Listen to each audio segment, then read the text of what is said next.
आप सबको मेरा नमस्कार। आज हम बात कर रहे हैं अंग्रेजी काव्य लक्षणों की। यहाँ हम अंग्रेजी में दिए गए काव्य के कुछ लक्षणों पर बात करेंगे। अंग्रेजी काव्य लक्षण, जिसमें एनसाइक्लोपीडिया ब्रिटानिका, ड्रायटन, कॉलरिज, वर्ड्सवर्थ,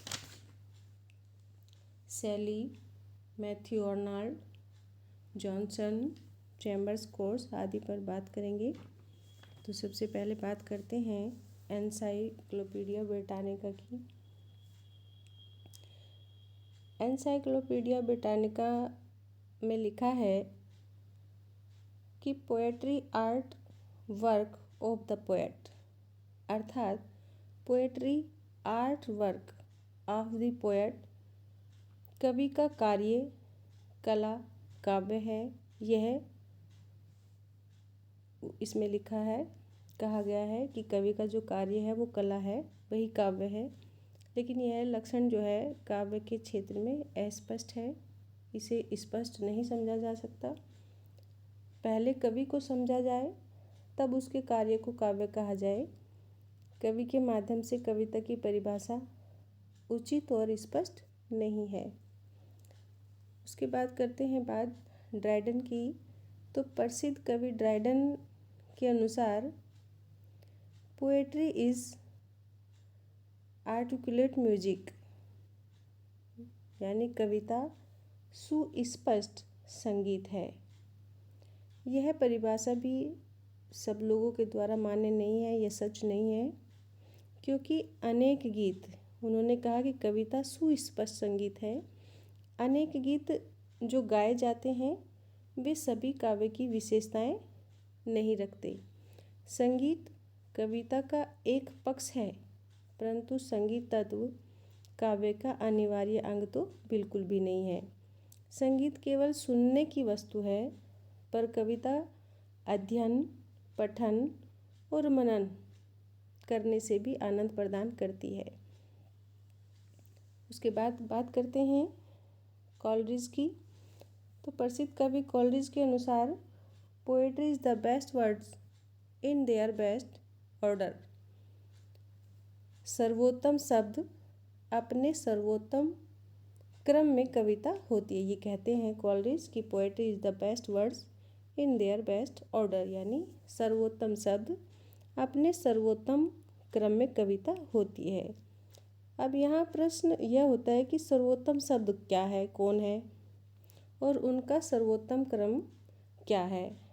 सबसे उत्तम अर्थ देने वाले स्वर्ग, सोना, पुष्प, सौंदर्य, अमृत आदि शब्द उत्तम होने चाहिए।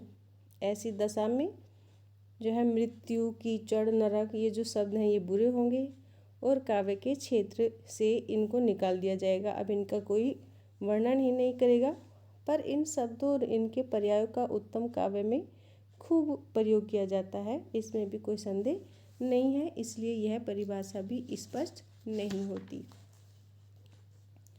यह भी उपयुक्त नहीं है।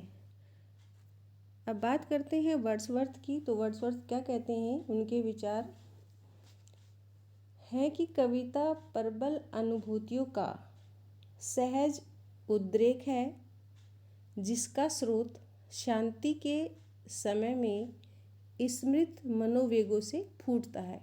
ये वर्ड्सवर्थ कहते हैं कि कविता प्रबल अनुभूतियों का सहज उद्रेक है और जिसका जो स्रोत है वो शांति के समय में जो स्मृति होती है उसके मनोवेगों से वो प्रस्फुटित होता है। वर्ड्सवर्थ की ये परिभाषा तथ्यपूर्ण है, क्योंकि यह भावानुभूति और अभिव्यक्ति की प्रक्रिया को स्पष्ट करती है। यही काव्य में होता है। इस लक्षण में भी आपत्ति उठाई जा सकती है। शांति के समय में सभी अपने मनोवेगों को स्मरण करते हैं और अपने प्रबल भावों को प्रकट भी करते हैं। क्या वह सब काव्य हो जाता है? यहाँ पर अभिव्यक्ति, कला और उसके प्रभाव का उल्लेख नहीं हुआ है। हम जैसे अपने सुख दुख के क्षणों का स्मरण कर हंसते हैं, रोते हैं, पर सभी का उल्लास और विलाप सदैव कविता तो नहीं बन जाता ना। कविता के लिए उस सहज अभिव्यक्ति में सौंदर्य, संयम और प्रभाव की आवश्यकता है, परंतु इसमें संदेह नहीं कि प्रतिभा और अभिव्यक्ति कौशल से युक्त कवियों की काव्याभिव्यक्ति की प्रक्रिया इस लक्षण में स्पष्ट दिखाई देती है। मनोवेगों के आवेग के समय काव्य की अभिव्यक्ति नहीं होती, वरन मनोवेग जब अनुभूति और भाव बन जाते हैं तब कवि स्मरण करके प्रबलता से उठे हुए भावोद्रेक को प्रकट करता है। तो यह कहा जा सकता है कि जो वर्ड्सवर्थ ने जो अपनी परिभाषा प्रस्तुत की है वह कहीं ना कहीं स्पष्ट होती है। उसके बाद बात करते हैं शैली की। उनके विचार से poetry is the record of the best and happiest moments of the happiest and best minds, यानी सर्वमुखी और सर्वोत्तम मनों के सर्वोत्तम और सर्वाधिक सुखपूर्ण क्षणों का लेखा कविता है, ऐसा वे कहते हैं। यहाँ पर शंका उठती है कि सबसे सुखी और सबसे उत्तम मनों को परखने की कसौटी क्या है। दूसरे, उनके सर्वोत्तम और सबसे सुखी क्षण कौन से हैं कि हमारे सबसे मधुर गान वे हैं कि जिनमें विषादपूर्ण भाव व्यक्त किए जाते हैं। यह ऊपर की परिभाषा भावुकतापूर्ण ही है, जो इन्होंने कहा है ये भावुकतापूर्ण है। काव्य को लेखा कहना उचित यह बिल्कुल भी नहीं है, क्योंकि इसमें कल्पना और भावना की पूर्ण अभिव्यक्ति होती है, तटस्थ लेखा नहीं। यदि हम सुखी क्षणों का लेखा ही काव्य माने तो करुणापूर्ण काव्य को यहाँ रखा जाएगा, जिसके लिए भावभूति का आग्रह है। यानी कि यदि सुख की बात करें तो दुख को, करुणा को उसमें महत्व नहीं दिया जाएगा। तो भावभूति का जो आग्रह है कि एको रस करुणा एवं निमित्त भेदात, तो इसे कहाँ रखा जाएगा, यह तो कहीं प्रस्तुत ही नहीं होगा। ये जो है स्पष्ट हो जाती है परिभाषा इस प्रकार से। इसी प्रकार ले हंट की एक परिभाषा है जिसमें उन्होंने कहा कि सौंदर्य सत्य और शक्ति के हेतु अदम्य वासना के उस उद्गार को काव्य कहा गया है, जिसके अंतर्गत कल्पना और ऊहा के द्वारा भावना को स्पष्ट किया गया है तथा विविधता में एकता के सिद्धांत पर भाषा को ढाला गया हो। यह परिभाषा कुछ जटिल और बहुत बड़ी दिखाई देती है। कविता में उत्कट वासना का ही कथन नहीं, तटस्थ रूप से भी सौंदर्य और सत्य का वर्णन कविता में, काव्य में होता है, तो यह भी पूरी तरह से स्पष्ट नहीं है। उसके बाद बात करते हैं मैथ्यू आर्नल्ड।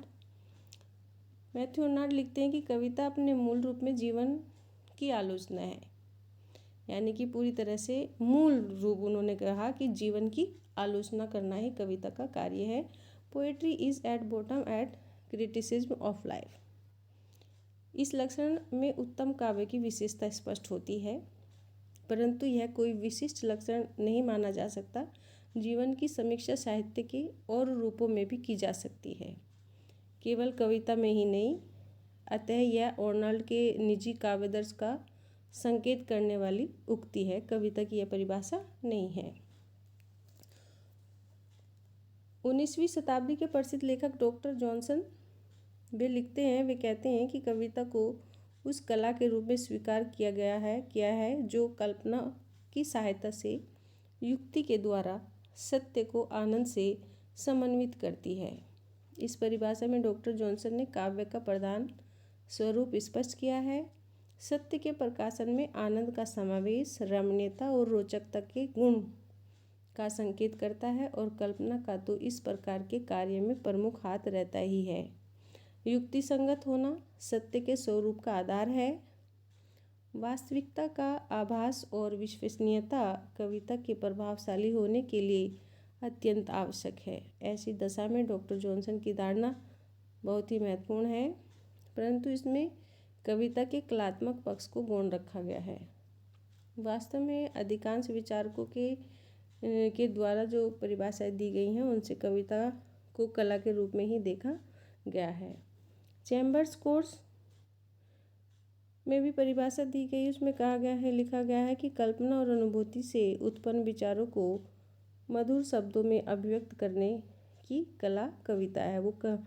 ये कला के माध्यम कला को ही प्रस्तुत करते हैं सारे विचारक। तो चैम्बर्स कोर्स कला को प्रस्तुत करते हैं। कला के लिए वो कहते हैं कि कल्पना और अनुभूति से जो विचार उत्पन्न होते हैं उन्हें मधुर शब्दों में अभिव्यक्त किया जाता है, तो वो अभिव्यक्ति ही कला कविता है। इस परिभाषा में काव्य के समस्त तत्वों का उल्लेख हुआ। काव्य के भीतर अभिव्यंजना कौशल रहता ही है, साथ ही कल्पना और अनुभूति तथा विचार तत्व भी काव्य में आवश्यक है। केवल इस परिभाषा में एक दोष अव्याप्ति का दिखाई देता है। काव्य के लिए आवश्यक नहीं कि वह सदैव संगीत में मधुर शब्दों के रूप में ही हो। काव्य में कठोरता भी रहती है, जिसमें वीरता, क्रोध, भय आदि के भाव भी प्रकट होते रहते हैं। अतः यह परिभाषा का भाव उपयुक्त लक्षण के साथ जोड़कर हम कह सकते हैं, जो डॉक्टर जॉनसन ने की जो परिभाषा है उसके आधार पर हम कह सकते हैं कि काव्य कल्पना और अनुभूति से गृहीत सत्य की रमणीय शब्दों में अभिव्यक्ति है। अभिव्यक्ति की कला काव्य है, यह कहने की आवश्यकता नहीं, क्योंकि वह काव्य की कला है। उसका कलात्मक पक्ष मात्र है, पूरा काव्य नहीं।